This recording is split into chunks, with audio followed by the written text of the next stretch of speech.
And just off camera before we got into the recording, I referenced your t-shirt. Do you want to show? So we will be putting this on YouTube. So show me. Oh yeah. So here we go. It's Ollie Hoare. Shout out to Ollie because he hates going to Eugene. So his brother's actually visiting us tomorrow here in Zurich. So maybe he should have wore it tomorrow. But yeah, so we got Ollie Hoare, and then up here we got this from a little office.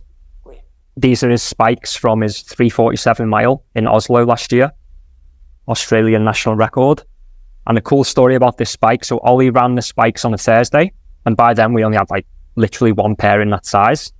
And then Dathan took them next morning, went to Paris, and George Beamish ran 5,000 in the Paris Diamond League in the same pair of spikes, and qualified for the World Champs in Eugene. So yeah, it's a prototype, which here we go. So Ollie is with us here. Yeah. Speed in that one pair of shoes, blimey. Yeah.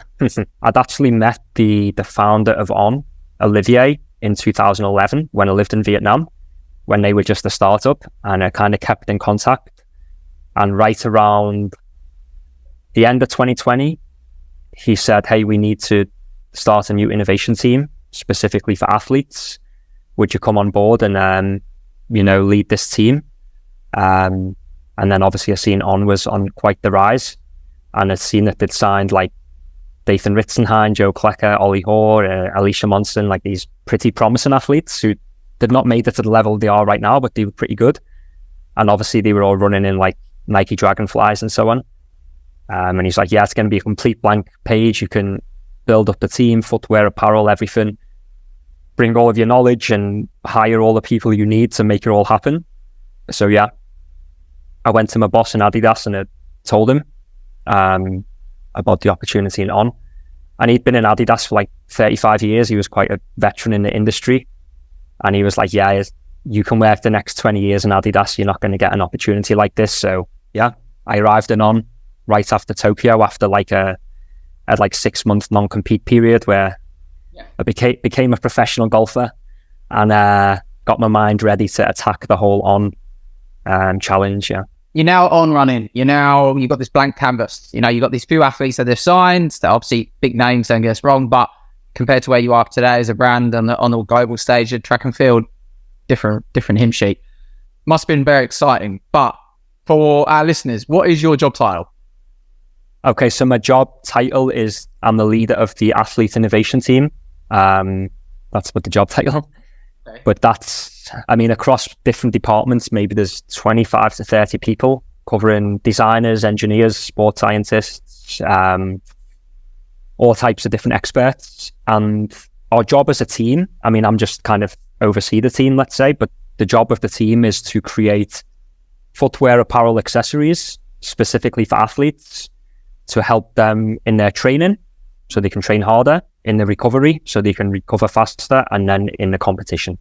So it's not just competition products, it's all three phases.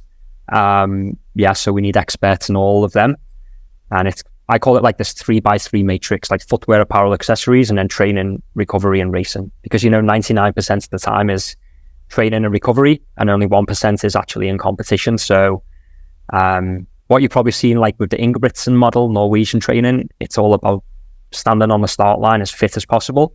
And usually in the races these days, it's the fittest athlete who wins, not the athlete with the best kick. No, you're right. So that's our mentality as well for product creation. Yeah.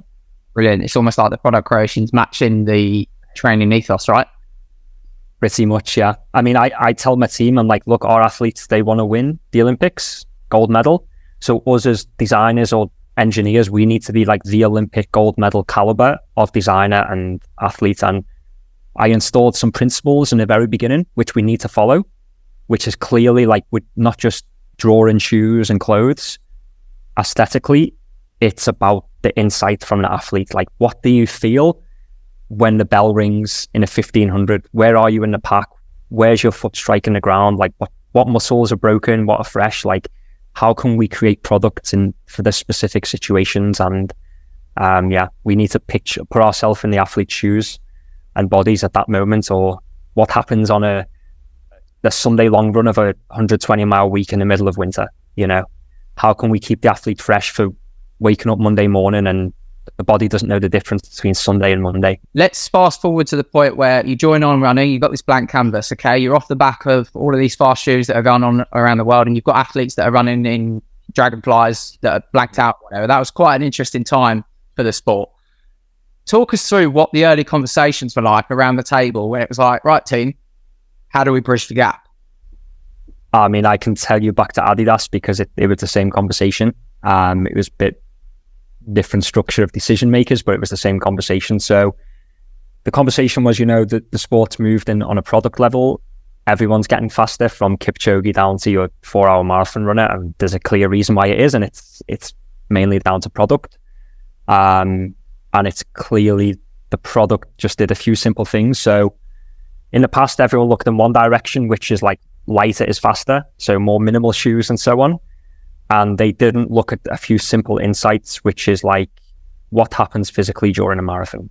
Like your body, if it's 42K, that's, if you've got a 2 meter stride length, that means it's 21,000 times that your body hits the ground. And that, so why are your muscles breaking? Oh, because you're hitting the ground 21,000 times. That's an insight, but no one was designing or engineering a solution for that. I mean, maybe they tried with like more cushion shoes, but the material wasn't there. Maybe P-backs wasn't available. Maybe it was too heavy with EVA and different stuff. So there's a lot of insights which were not being looked at. People were just looking in the wrong direction. And I think when Nike made them shoes, it was clear what the insight was in the end and how to come up with a solution. But when we come to On, I basically took up all of my, I'm going to call it anger and frustration and not being able to implement my ideas at Adidas, and just basically brought them to On, and was just like, boom, this is what we're going to do, and this is why we're going to do it, because physically this is what's happening to the athlete, psychologically this is what happens to the athlete. And it didn't matter if it's an 800 meters or a marathon, like, did we have clear insights of the mental, the physical, and then the solution you're going to create to build for that. So yeah, we just downloaded all of this insights and we got cracking on the product very quick. I mean, if you think Tokyo was August 2021 and already Millrose Games was January 2022, and there we already had 2 different spikes available with 2 different concepts. And then we had in March already a marathon shoe. Actually, this is the prototype here, which we had the guy run a 2:06 marathon in, and Helen O'Beary ran a 1:04 half marathon in. So yeah, we had to act very quick based just on like knowledge and experience and insights that we currently had. We didn't have enough time to go deep scientifically to come up with future stuff. That's all what's happened now, which you will see in the Paris products.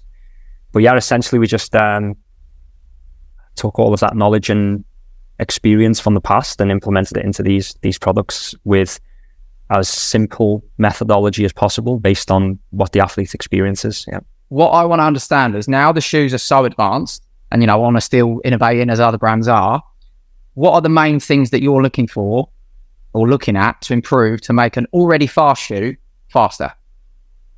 I mean, it's not just the shoe, it's everything else around it. So training groups, coaching, nutrition advice, experts of recovery, picking races for athletes which they're not going to get smashed in, like the right level races, really long-term contracts for athletes so they can develop. Like, the product is obviously in my team, but also the other aspect of the well-being of the athlete as well. Financial education for athletes when they get their first contract. All of these things which make a bigger difference, frankly, than the shoe in the end. And that's what a lot of my time is spent on. Imagine what my job was like 2 years ago, when the only way I could convince an athlete to join On was showing them a PowerPoint of some sketches of a shoe which might be ready for their race next summer.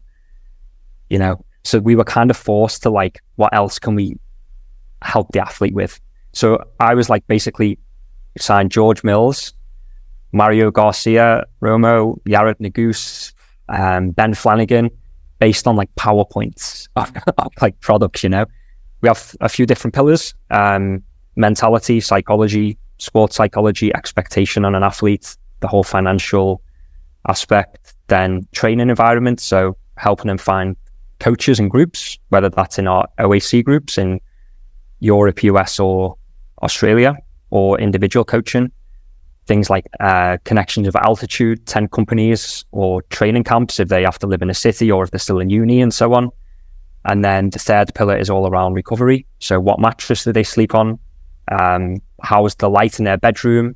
How far is their commute from like their apartment to the track or where they train? Can we help them find an apartment that they don't have to sit in a car half an hour each way? Or and this is like we've got a house now in San Moritz as well. We got 28 athletes there, which is completely for free for our athletes. So Ollie Hoare calls it the golden ticket. And it's, the extra services, which maybe what we said is when we sign athletes, we don't want to do the traditional way of you sign a contract and every 6 months you get a package of shoes and apparel at your doorstep in huge boxes. And it's like, maybe see you at a race or maybe not. We don't want to do it that way. We want to have a good relationship with the athletes and that they can really be part of the product creation and be part of all of the extra stuff around. And we're trying to keep it like that. As we grow, it's difficult, When we had 30 athletes, it was easy to have this relationship. Now we are 5 or 6 times bigger than that, like almost 200 athletes. So it's a bit more difficult, but I think it's really important that the athlete feels the weight of the brand behind them and not that they just run with a logo on the chest.